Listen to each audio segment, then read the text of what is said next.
Estamos con el escritor, poeta, narrador y profesor principal de la Pedro Ruiz Gallo, el licenciado Andrés Díaz Núñez.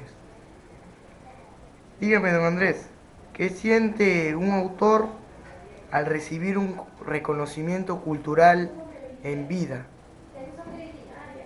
Debo confesar que cuando he recibido así reconocimientos como el que me hizo Conglomerado Cultural y después ya Indecopi el año pasado que me hizo otro reconocimiento público la Universidad Señor Spam, créanme que me he sentido contento y sobre todo realizado porque creo que todo artista, todo escritor, escribimos y bueno, con mucha emoción, con mucho entusiasmo, pero lo que no sabemos es que si es que lo que estamos haciendo va a ser valorado más tarde por el público y sobre todo por instituciones públicas. De tal modo que cuando he sido pues reconocido así públicamente, recuerdo por Conglomerado, y anteriormente también me hizo la Casa de la Cultura, o acá la Universidad Nacional Pedro Ruiz Gallo, me he sentido contento, realizado, me he dado cuenta que lo que escribo sirve para algo o les gusta a los lectores. Usted me habló de, de la satisfacción estética que tiene un lector con su literatura, o de lo contrario, la insatisfacción estética con su literatura. Por así decirlo, ¿cómo logra un escritor llegar por fin a la autocrítica y posteriormente a la publicación de la obra? Bueno, yo creo que un escritor ya es consciente de la autocrítica en la medida en que lea a autores consagrados, lea a maestros de la literatura no solo nacional, sino universal. Entonces, cuando leemos, bueno, si es poeta, bueno, leemos a los poetas, cuentistas, novelistas, y después de leer esas obras, uno escribe y después como que establece una comparación, un parangón entre lo que él escribe y lo escrito por los demás autores. Entonces, cuando uno se da cuenta que ya tiene cierto nivel, creo que ya es consciente de que, bueno, esto tiene valor y ya llega el momento en que se debe publicar. Pero yo creo que si una persona, un escritor, simplemente escribe en forma intuitiva, no se preocupa por leer a los maestros de la literatura, creo que no se va a dar cuenta fácilmente acerca de la calidad de su texto. Por otra parte, me doy cuenta que un poema, un cuento, una novela gusta al público en la medida en que ese trabajo esté debidamente construido, esté debidamente trabajado. Es decir, que el autor haya puesto empeño y también haya puesto responsabilidad en escribir, porque el lector creo que es el mejor juez, que es el mejor crítico para valorar una obra literaria. Pues no es fácil escribir algo, publicar y luego que el lector inmediatamente lo lea, porque si no le gusta al lector, entonces cómo le exijo que él se interese por la obra? Por lo tanto, el trabajo tiene que estar bien escrito. Usted me hablaba de autores que uno debe consultar, leer, universales, quizás nacionales, hispanoamericanos. Usted, como autor, ¿qué lecturas han influido en su estilo y su temática narrativa, cuentística, poética?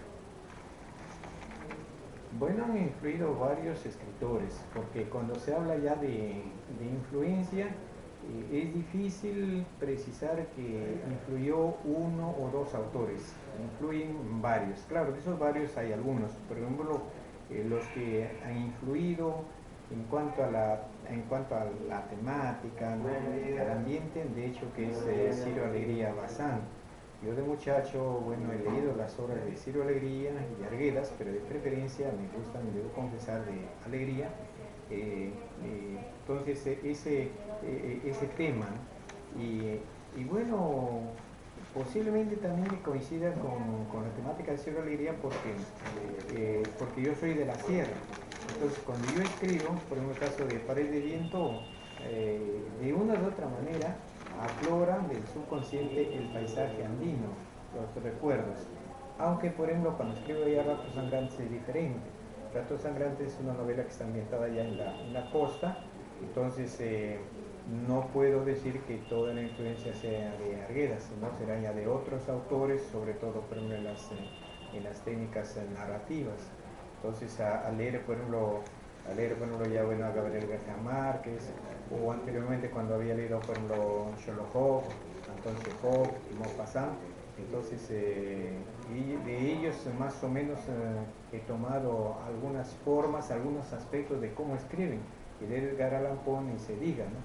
Entonces, si buscamos así alguna influencia, va a ser un poco difícil decir acá y tal, acá está tal o cual autor, pero sí debo decir que mis trabajos literarios es producto de la lectura de diversos autores. Dime, conocemos muchos personajes tuyos que nos han enternecido, nos han arrancado carcajadas, nos han conmovido, nos hemos sentido identificados con ellos. Dime, ¿cómo surge la idea de un personaje, la construcción de un personaje en un cuento, la temática en una novela o digamos la construcción de símbolos en un poema? ¿Cómo surge esa idea para ti? Claro, en este momento, digamos, esto se relaciona con el aspecto netamente subjetivo, netamente mental. En la vida real, en este mundo, hay situaciones, hay hechos que nos impactan, nos conmueven o que nos sentimos identificados con estos hechos, con esas situaciones. Entonces, esos hechos, esas situaciones son los que diríamos, van a hacernos que nos emocionemos y que nos interesemos por esa acción, por ese personaje. Pues en mi vida, por donde he caminado, por donde he viajado, siempre he encontrado así, he atravesado por situaciones, he encontrado personajes que me han impactado, y bueno, que esos que me han impactado, algunos se han quedado en mi mente y se convierten en una especie de obsesión. Por ejemplo, yo tengo un cuento inédito que se llama 2 años de amor prohibido, que está en mi libro, que va a aparecer en mi libro Gallinazo Ladrón y otros cuentos. Yo leí en un periódico acerca de una señora, de una maestra que había muerto su esposo. Había muerto su esposo, pero en un lugar así lejano. Entonces, como la señora no tenía los medios suficientes para pagar una sémila, porque en carretera no había, no tenía para pagar una sémila, o sea, para pagar ¿no? el alquiler de un burro, de una mula, entonces ella se fue a ver el cadáver y efectivamente era de su esposo. Entonces, ¿qué es lo que hizo la señora? Bueno, cargó el cadáver cierto tramo del camino, pero como ya pesaba demasiado, ella se resbala, se cae, y entonces optó por cortar el cuello, corta el cuello del cadáver y la cabeza la echa a su alforja y luego regresa a su casa. Regresa a su casa ya más o menos 4 de la mañana y al siguiente día va a pedir apoyo al alcalde para que, bueno, consigan una sémila para traer el resto del cuerpo. Entonces, por ejemplo, este hecho es bastante impactante de por sí. Y luego, entonces, ese hecho, esa noticia, bueno, estuvo en mi subconsciente, así poco a poco, fue tomando forma hasta que de repente sale el cuento. Entonces yo me doy cuenta que cuando uno va a escribir un cuento, va a escribir un cuento o una novela, hay situaciones, hay hechos que van a nuestro subconsciente y en nuestro subconsciente echan raíces, se apoderan de uno y cuando ya echan raíces, se apoderan de uno, se convierte en una obsesión. Y entonces cuando uno duerme, se acuesta o cuando está por uno caminando, aparecen esas ideas. esos hechos, esas imágenes, y luego día a día van tomando forma, como que van